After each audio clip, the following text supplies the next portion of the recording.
Dans le monde de l'animation, il y a quelque chose qui me fascine, les combats.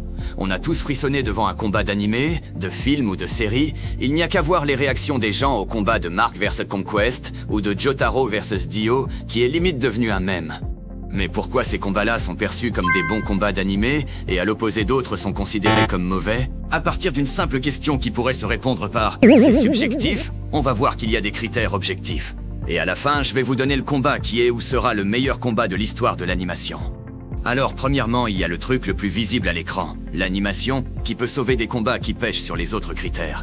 On peut diviser l'animation d'un bon combat en 3 parties, le dessin ou effets spéciaux, la fluidité et la chorégraphie de combat. Pour commencer par le dessin, il y a une règle à respecter, ça doit respecter le trait de l'auteur, sinon c'est la merde.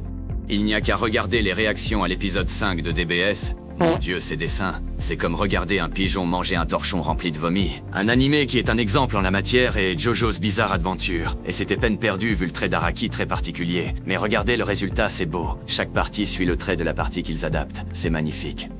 Mais faut pas tout miser sur ça car on ne regarde pas le manga coloré. Un animé c'est fait pour être animé, d'où la fluidité qui est un critère capital. Regardez Invincible, c'est rigide, on dirait un bâton, c'est plat, pas de mouvement.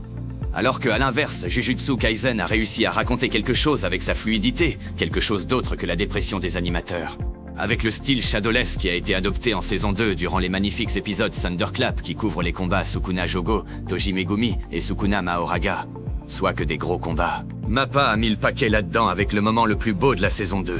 L'extension du territoire de Sukuna. Regarde-moi ça. Cette terreur. On ressent juste à l'animation que c'est le patron de Shibuya quand Gojo n'est pas là.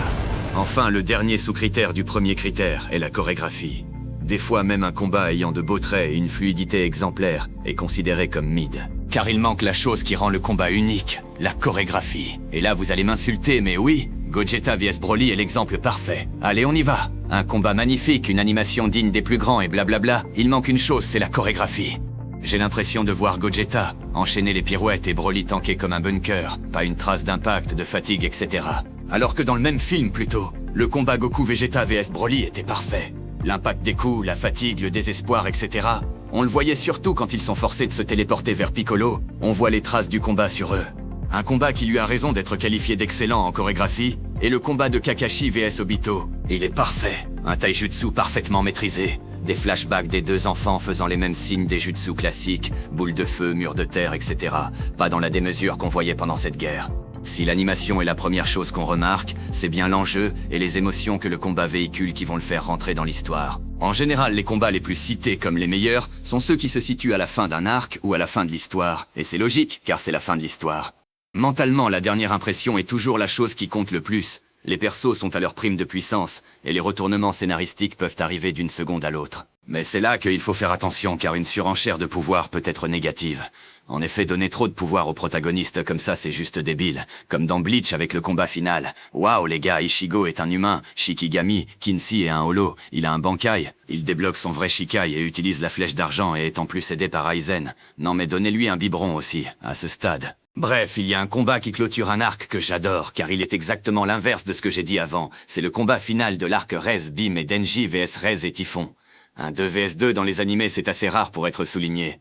Alors que dire, c'est magnifique. L'animation est musclée, Bim a bien tanké, et Denji réussit à battre Typhon dans une sublime référence à Sharknado. Enfin, il reste Rez qui atomise Bim et se retrouve en face à face avec Denji. Lui qui s'est fait allumer pendant le reste du combat. Avec juste Aki qui a quand même donné un bon match à Rez, faut l'applaudir. Va utiliser la seule technique qu'il a, la nage.